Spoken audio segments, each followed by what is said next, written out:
All right. Looks like we are live. Yes, we are. Okay, so welcome and thank you for joining us for today's webinar. My name is Santiago Marino and I'm a content creator here at DoorLoop.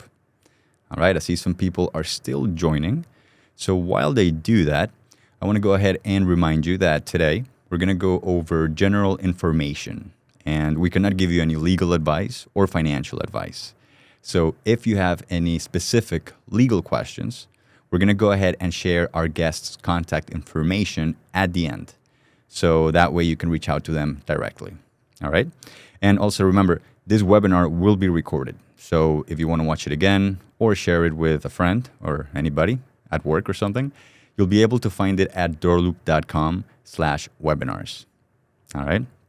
And as you know, DoorLoop is a property management software solution, and we help landlords and property managers manage their portfolios. Now, because we get so many questions about landlord-tenant laws, we decided to bring in an expert and real estate attorney. So today, we're super excited to be joined by Ernie Garcia, a licensed attorney from the state of Texas. Thank you very much for joining us, Ernie, and welcome to our webinar. Howdy. All right. It's great to have you today. And before we get started, why don't we tell everyone a little bit about your practice and about the services that you provide? Yeah. So my name, again, Ernie Garcia. I'm a landlord attorney. My office is principally located in Houston, Texas, and I represent landlords, property managers, real estate investment companies, multi-family units, as well as single-family homes. We do a lot of landlord-tenant work, both in the eviction court and in the justice courts, the county courts and the district courts in the state of Texas. We also represent clients dealing with other matters, but the majority of what we do is real estate with a primary focus in landlord-tenant law in Houston, surrounding counties, and really all throughout the state of Texas. Nice. Fantastic. Thank you very much for that, Ernie. And briefly going to go over the agenda, and then we'll go over everything one-on-one. So the first thing we're going to do is talk a little bit about the most common landlord-tenant issues and laws that you see in your office and your practice. We'll go over grounds to evict a tenant, as well as the eviction process, and how landlords and property owners can prevent delays or fines in the process. And then we can touch a little bit on the difference between hiring an attorney and doing it yourself when it comes to evictions. As well as let's go a little bit over what changes you see that happened after COVID, some of the changes in the law. And then we're going to wrap it up with going over squatter rights laws and rent increase laws. All right. Fantastic. So all right, so let's get started with, can you give us an overview of the most common issues that you tend to see regarding landlord-tenant laws in Texas? Yeah, for us, I guess the two most common things that pop up have to do with repair issues and with security deposit issues. These are the kinds of things that landlords either don't precisely know how far their duties and liabilities extend, or they've got old thinking in mind, and because they've done it that way for 20 or 25 years, they think the law is static, and they're not aware of the updates in the law. And so with the first one having to do with repairs, that's out of the Texas Property Code, section 92.056. I talk to landlords about this a lot. And essentially what this section of the law deals with are the kinds of defects on a property that materially affect the health or safety of an ordinary tenant. And so it's not, well, the kitchen cabinet's not the right shade of white, and it's not, well, I would really prefer for the staircase to go this way instead of this way. It's something much deeper than that. Where the landlord has a definite duty to respond, right? And so the law, helps us in that it defines precisely where these where these lines are. And one of the first things that it tells us is that there has to be some kind of material effect on the health or the safety of an ordinary tenant. And so it should be very clear that someone's health or their safety is at risk. And if it is clear, then that landlord has a duty to respond. And sometimes I get landlords to ask, well, what if they haven't paid rent yet? Well, if the front door is missing, it doesn't matter if they haven't paid rent. You have a duty, these people have to be safe. Whether they pay rent or not is not the court's concern. It's whether or not they are still safe. And so, I tell landlords, don't get bogged down with the rent. Rent is an issue, and yes, it can be resolved. But what you don't want is for someone's health or safety to be jeopardized in such a way that now you're contending with a claim that far exceeds the rent. And so, these things have to be taken very, very seriously, and the law is serious in the way that it describes, what tenants can do and what landlords must do in the event of this kind of defect. Wow, interesting. Is there a particular health issue that you see more often than others? So, living in Texas, one of the things that we often get is, well, what about that AC going out? When the AC goes out, am I duty bound to address it? Well, I tell landlords this simple thing. If the AC goes out in the month of February, it's probably not as big an issue than if it goes out in the month of August. And so there's a drastic difference with the effect on someone's health. Imagine being in a unit that's creeping up 85, 90, 95 degrees when outside it's 108. And with the humidity, it's far, far worse. If you're inside in a structure like this, even someone in relatively good health could experience some kind of heat stroke or heat condition that could put them in the hospital and could subject you, landlord, to some serious claims because you failed to act with diligence. And so really the best defense for a landlord in these cases is diligence. Like, did you respond? Did you do something? Did you do anything? If you kept putting them off, or you flipped them the bird, or you cursed them out on email or text, just assume all of that stuff's going to come out in future litigation. So don't put yourself out there like that. Your duty is to act with diligence when someone's health or safety are potentially at risk. Don't worry about the cost so much as the potential cost of future claims. And so too many landlords get bogged down in, I don't like this tenant, or it's unfair that I have to do this. Instead, you have to presume that by not doing it, it's actually going to cost more. So keep in mind your duty as a landlord, despite what the tenant has done, and you're gonna be far better off. Wow, yeah, that makes sense. Interesting. And would you say Texas is more of a landlord-friendly, tenant-friendly? Or? So it depends who you're talking with. So when I talk to landlords, they're convinced, well, this is such a tenant-friendly state. I can't believe it. To which I say, right. You're just happy you're not in California or New York, where the law really leans toward the tenant. But when you talk to tenants, they're always going to argue, oh, no, definitely it's more in favor of the landlord. And the truth is, in the state of Texas, by far, the legislation leans in favor of the landlord. This is a state that heavily protects ownership rights and property interests, but that goes both ways. And so if a tenant has certain interests in property, that's where these protections stem from a deep-seated belief in the state of Texas that a person's property rights are of high value and high importance. And so the state of Texas, is going to defend a person's rights to remain on their property, whether they're a tenant or the owner. The state of Texas is deeply concerned in those things. So procedurally, I think the law favors landlords, but definitely there are tenant protections that every landlord has to be aware of. Got it. Thank you. And that being said, what are some of the most common grounds to evict a tenant?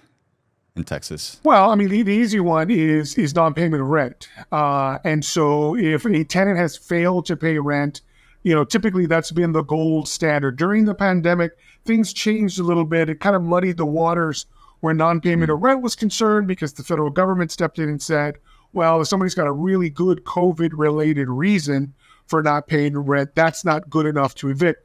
But much of that has passed. And so now when we litigate, most eviction matters are raised due to non-payment of rent, but those aren't the only ones.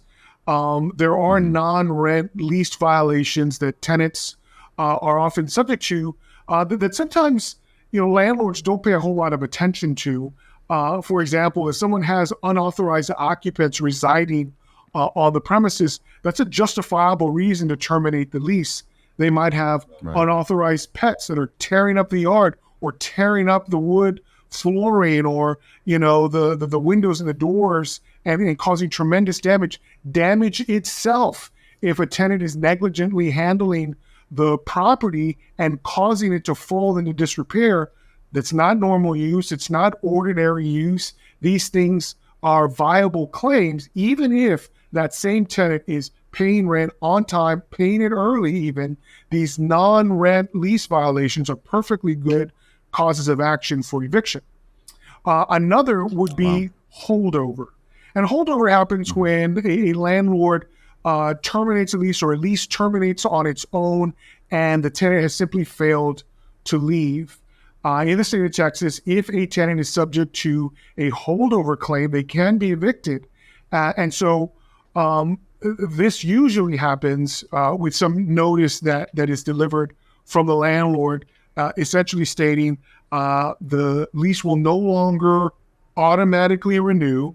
It's been on a month-to-month or is subject to a month-to-month automatic renewal. The lease will no longer renew. The lease will no longer renew, or the lease is coming to an end and I have no intention of issuing a new lease. I have no intention of moving forward. Maybe I don't even want to continue to be a landlord anymore. I want to sell the property or move into the property or just use it in a completely different way.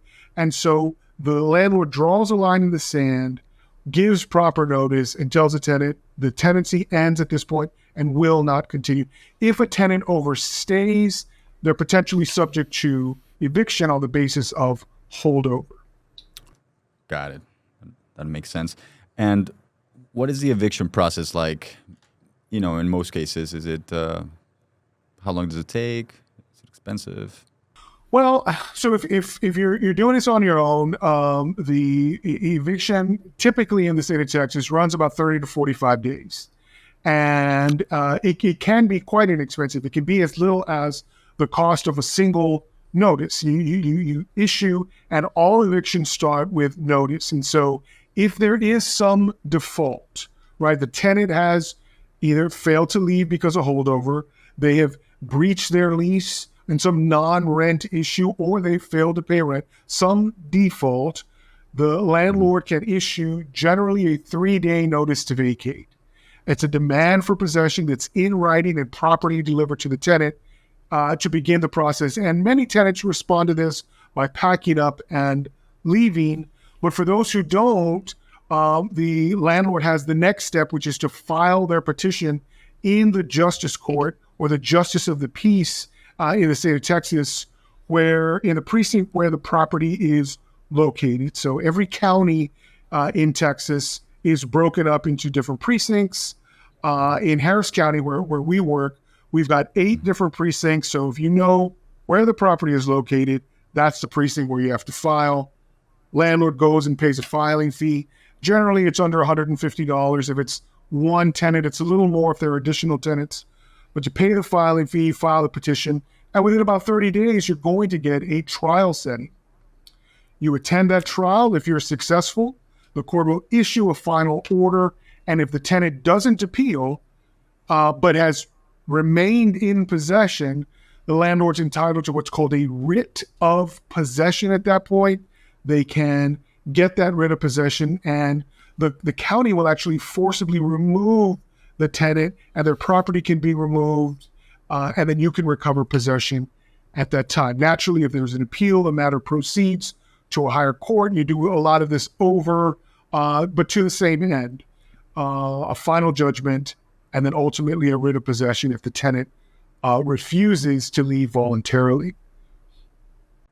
Gotcha. That makes sense. And what are some of the things that landlords could do to prevent delays or even fines in the process? So yeah, this happens so much simply because landlords are convinced that, if I enforce my lease to the letter, that's so mean. I don't want to be the mean landlord. And you get in their head that complying with the terms of their written agreement, which they enter into together with the tenant, is somehow an act of meanness. What I tell landlords is, look, you and the tenant entered into a business arrangement, and it's simply a business transaction when if they fail to comply, you send them some kind of notice, either a notice of default or a notice of non-renewal or a notice to vacate because they are in breach. And what I tell landlords is you can avoid a lot of delay, you can avoid a lot of lost rent by simply acting with diligence to enforce the terms of your lease. That includes late fees, that includes sending written notice for every lease violation, and it includes having a game plan and knowing at this point, this is my breaking point, I will proceed with an eviction. We tend to recommend to landlords, look, if you've gotten to day 7 and you haven't received rent, because we know that eviction takes about 30 to 45 days, you're already subject to 2 months of lost rent at day 7. So if you begin then and you get your judgment within 45 days, you've limited your damages to about 2 months. You might have a deposit, so you limit to just 1 month loss. But there are some landlords who wait and they talk to the tenant drags things out. I'm definitely going to have the money in a couple of weeks. I'm definitely going to have the money in a couple of weeks. Oh, I'm going to borrow it from my mom, or I got this on the ship coming in, and it never happens. And so delay. And now they're talking about 5 months of lost rent instead of maybe just 1 or less if things go favorably. So essentially having a game plan, knowing where the line is in the sand, is what a landlord can use in order to limit loss, limit delay, and get that property, generating income again. Wow, gotcha. That makes sense. And that brings me to my next question. When it comes to doing it yourself or hiring an attorney, what are some of the advantages you would say that people have when hiring a professional, an attorney? Well, but part of it is knowing all the things that can go wrong. A lot of inexperienced landlords just have no idea. In fact, many tenants are far more versed in the law than they are, and they've gone down this road before. And landlords will come to my office and say, I never had to evict somebody before, but they find that the person they're evicting, this is their 4th eviction. They're quite good at it, and they had no idea they could do this, and then this, and then this. And each iteration costs another month of rent, and another month of rent, and another month of rent, which far exceed whatever their attorney fees would have been if they had sought an attorney at the beginning. And so it's all a matter of cost.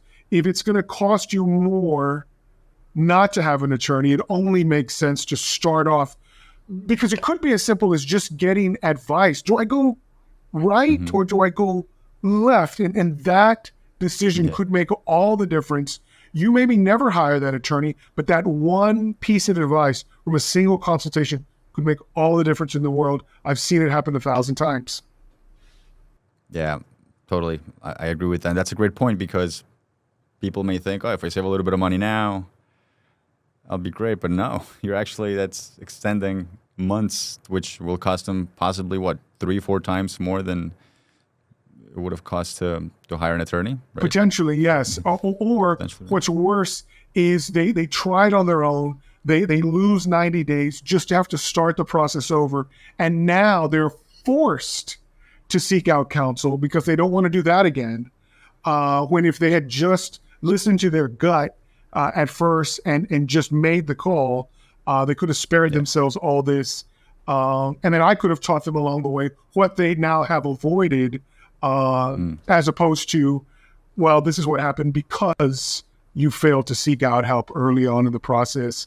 It's very easy to get any one of these pieces wrong in the process and to get turned around and be forced to start over. And so if you don't know the pitfalls, you're liable to fall into one. Wow, that makes sense. And are there any fines that some people may be charged with, or I mean landlords, if not doing it correctly?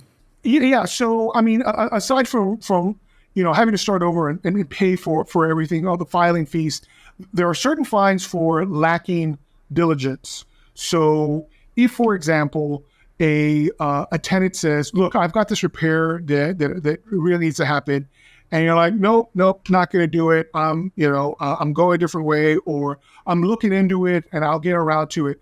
So, state law says, look, if they've given you written notice and it is some issue that materially affects health and safety, and you haven't acted with diligence, and the rule of thumb is 7 days. If you haven't done it in 7 days, then they can give you another written notice that says something to the following effect. If you don't get it done within the next 7 days, I'm going to hire Joe, who is an expert in doing X, Y, or Z.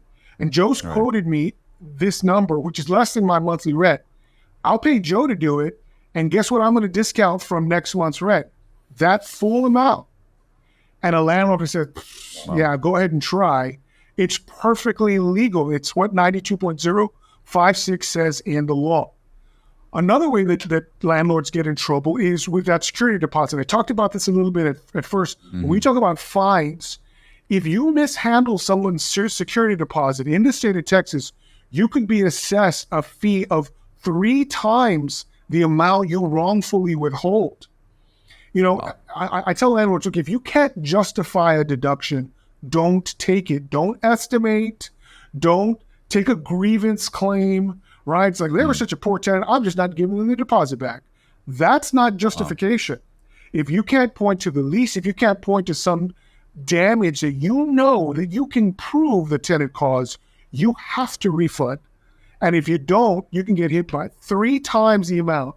So imagine a $1,500 deposit and you kept $1,000 of it, and they hit you with a lawsuit that you can't prove. Now you're paying $3,000 plus other statutory fines, plus all of their attorney fees, which, by the way, sometimes exceed that amount.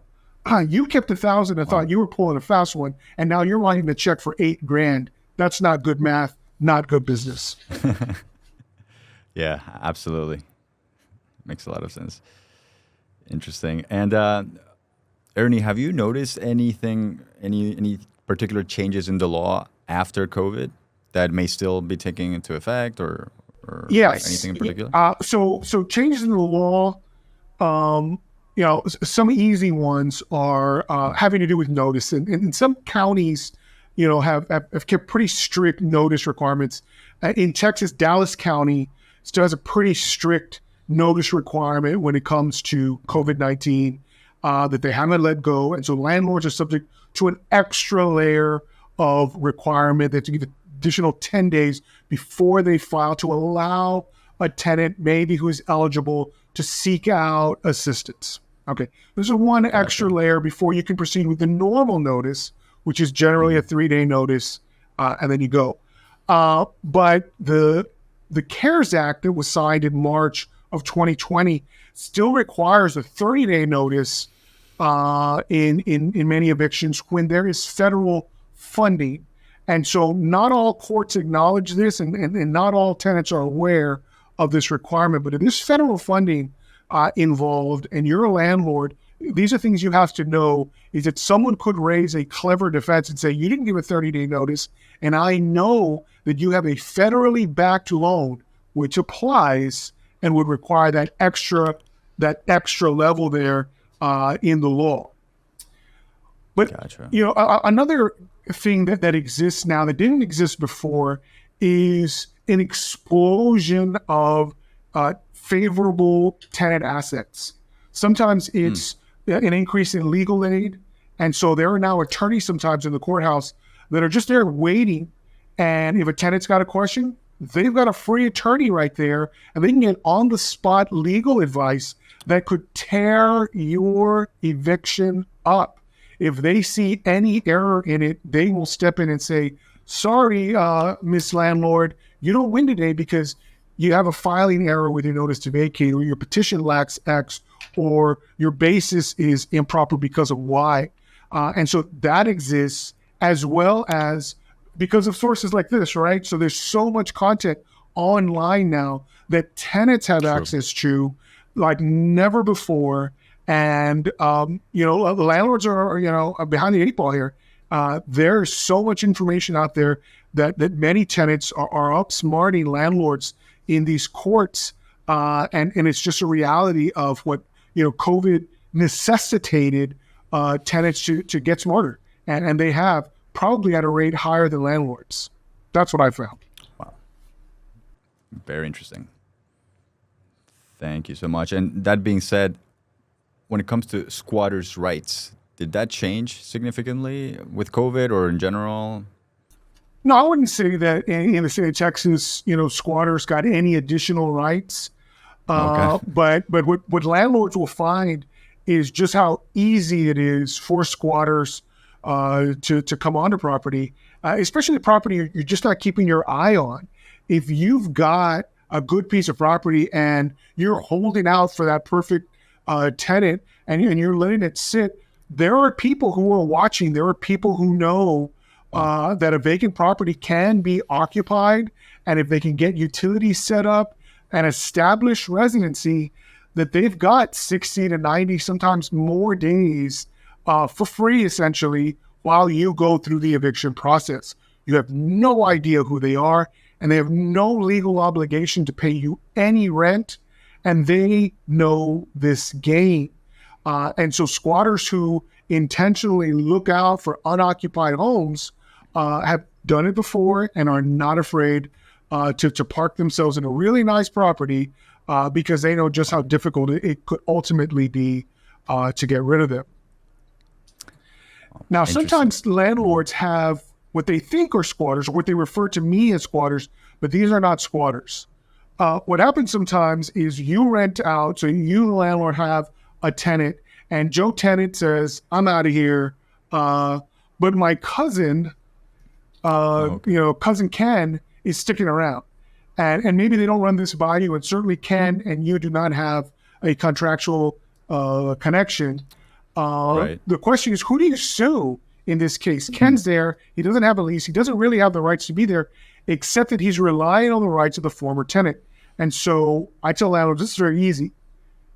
You sue Joe. You sue that old tenant. He's the one who signed the lease, and but for him, this guy wouldn't be in there. You sue him, and you seek to collect rent, especially if they're not paying rent. You get a judgment against the other guy.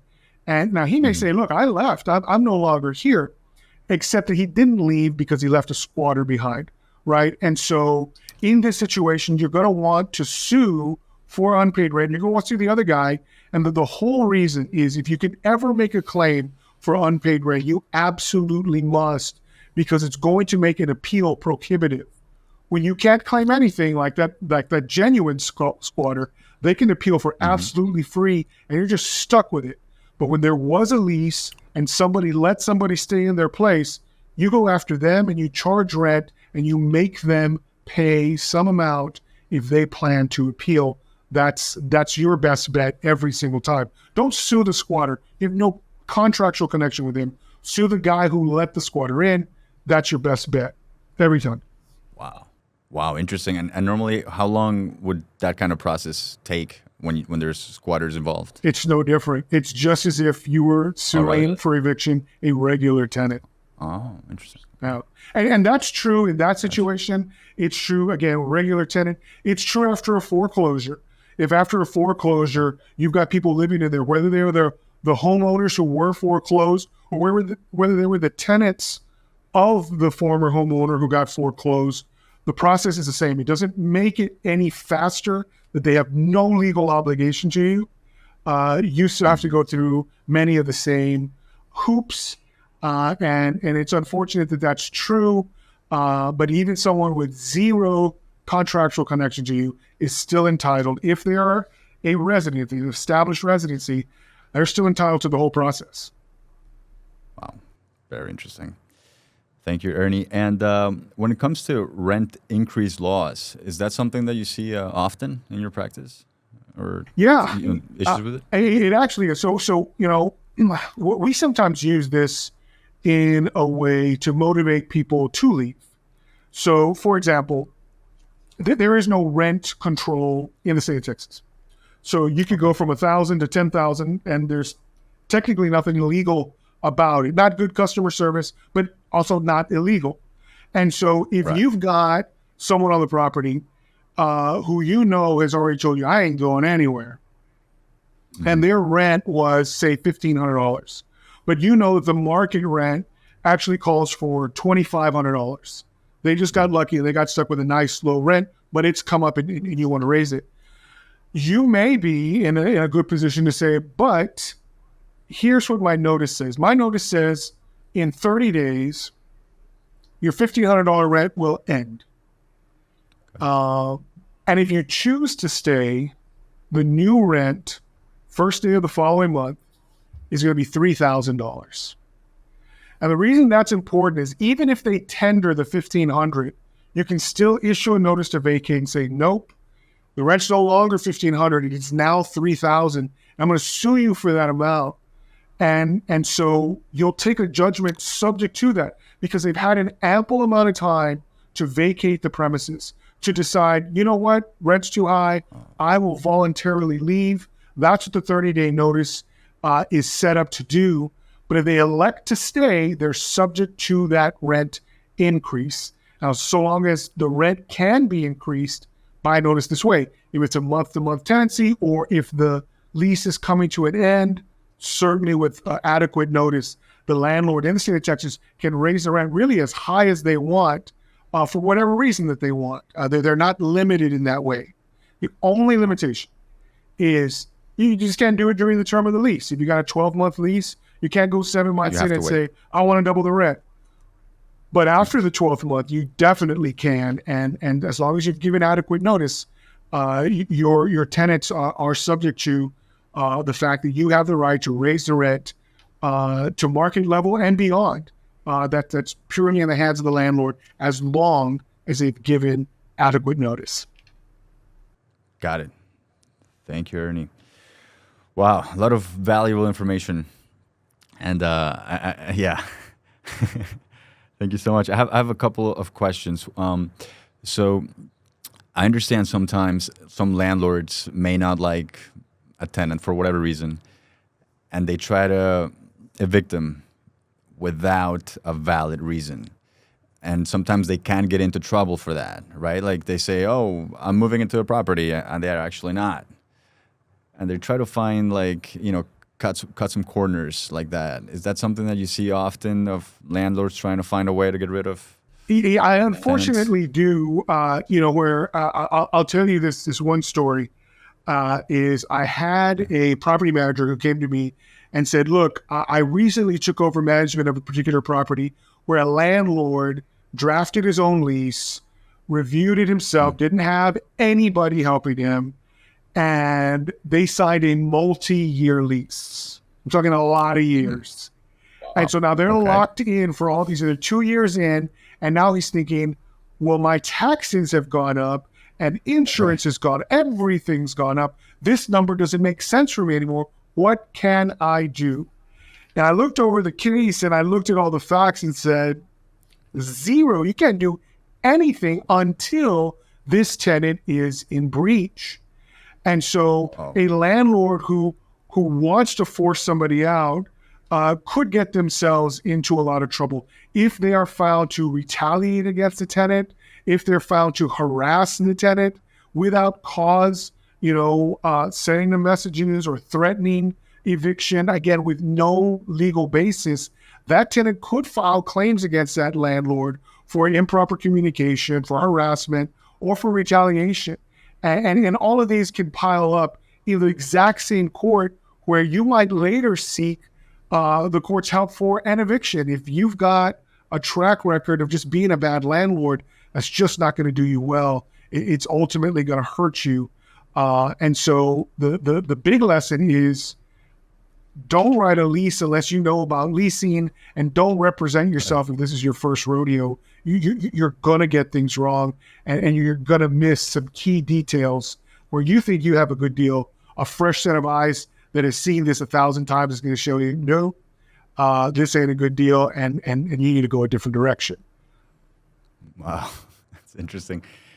Thank you, Ernie. And one more thing that I understand a lot of landlords sometimes have issues with, and that's something that I believe software companies like DoorLoop can help with, which is keeping records, keeping contracts.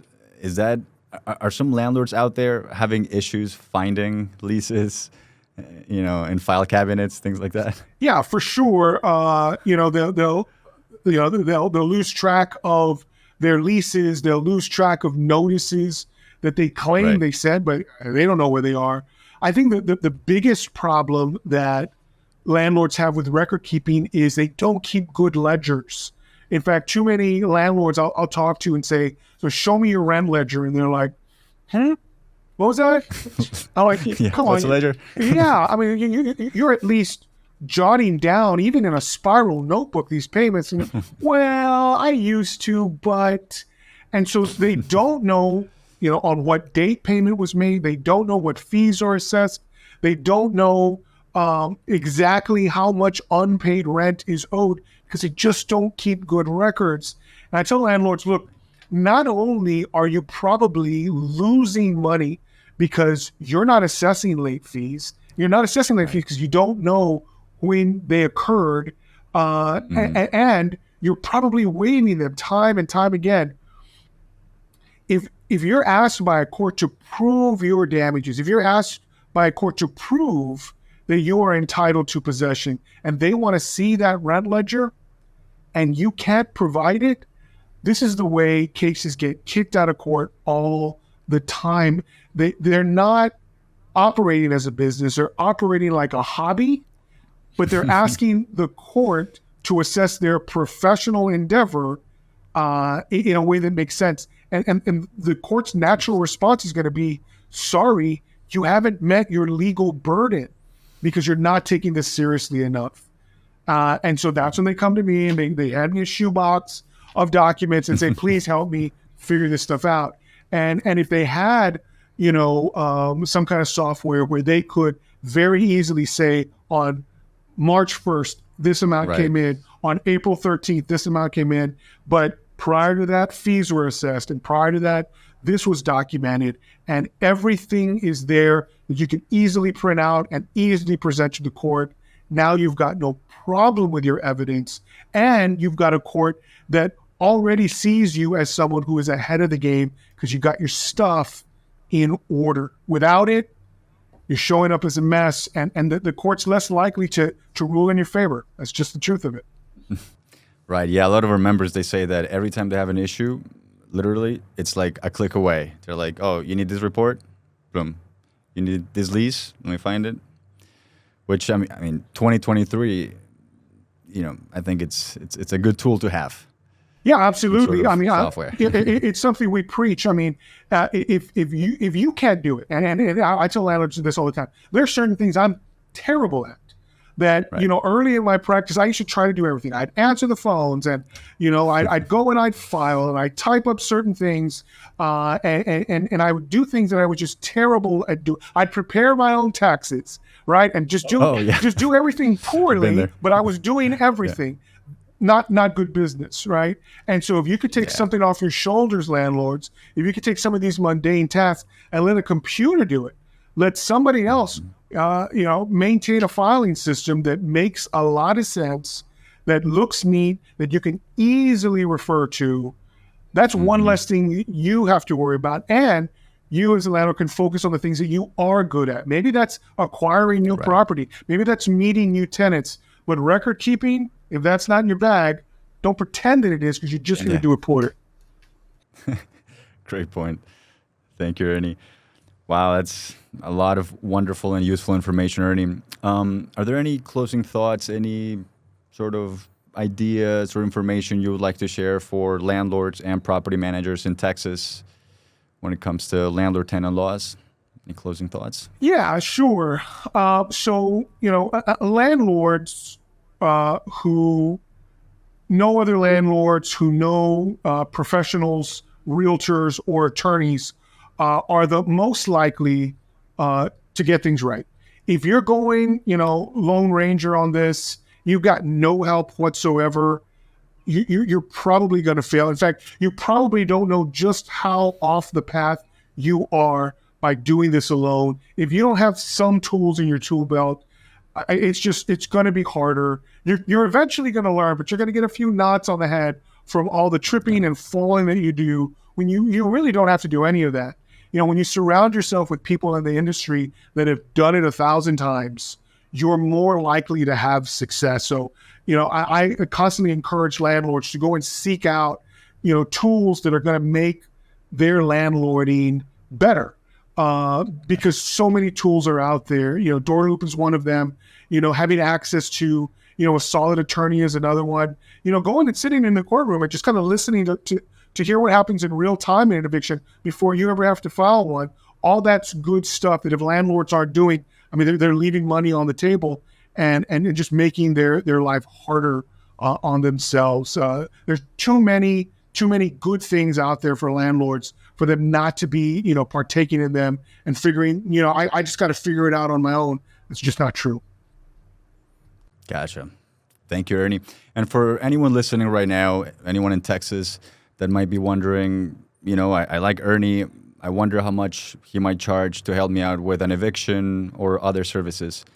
Can you give us a general idea of some of your prices for your services? Sure. So, yeah, on a very basic level, we offer a 30-minute consultation with a licensed Texas attorney from our office here. It's $199, and you can kind of hash out your case and see, do you have to evict? Are there other options that might be faster and cleaner for you? We encourage landlords to talk to us about their case to really kind of assess what their options are. If you need to start with an eviction, we start things with as low as a $1,200 retainer, and things can get, slightly more expensive, but you may find that, the investment in a retainer might itself turn the ship around in a way that, again, going on your own just can't get the job done. Sometimes a legal expert will come in.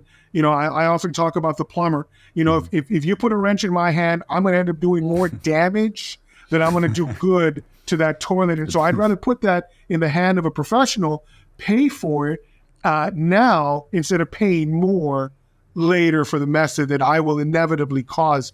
And so, if there's someone out there who is interested in speaking with a licensed Texas attorney, absolutely, all over the state of Texas, we've taken cases in Dallas and Austin, as far as El Paso and Corpus Christi. Our business office is in Houston, and we're happy to help landlords all over the great state.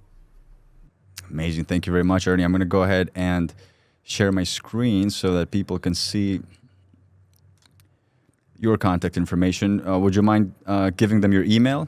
I don't mind it at all. Yeah. You can email directly to me. That's ernie.garcia@attorneyeg.com. My phone number, 832-305-7694. You can talk to one of our staff members right there to set up the consultation. If you shoot me a quick email, I'm happy to answer quick emails. Certainly, I'm not going to go back and forth, with a short novel length kind of help. But maybe you can ask a quick question, and I'm happy to answer those for those of you out there who want to shoot me an email, and maybe we can set something up from there. But definitely, if you've got some need, give us a call, send me an email, we'll set something up, and perhaps we can set things right, even if things have gone way off the track. We've seen all sorts of problems and helped all kinds of landlords to get back in line, making sure that they're making money from their business. Fantastic. Thank you very much, Ernie. We're going to make sure that people get access to your website and your contact information. And one more thing, you speak Spanish. I do. Hablamos excellent. español. Hablan español, buenísimo. Bueno, para todas las personas que de pronto no están seguras si quieren hacer esto, contigo pueden encontrar ayuda en español también. Aquí estamos y ayudamos a mucha gente que habla español. Y si quisieran hablar con un abogado que habla español, aquí estamos listos para ayudar. Fantástico. Thank you very much, Ernie. Really, really appreciate you taking the time to, go over all of these important topics with us. Really, really thank you very much. Are there any closing thoughts before we end? No, I think we covered so much. Certainly, there's a ton more that's out there for landlords. I've got my own YouTube channel where I give, tons and tons of free tips and examples of stuff. People can find my content on YouTube, but definitely, if you haven't locked in with someone who you can go to, I'm there. There's other people out there, but I'd love to help any landlord who's just getting in the game, just has a few questions. I'm ready to help. I got a ton of experience for you. Once again, thank you very much for joining us today. And remember, if you're a landlord or a property manager and you haven't tried DoorLoop yet, go ahead and request a demo today. You can do that on our website at www.doorloop.com. Once again, thank you very much for joining us, and we'll see you on the next one.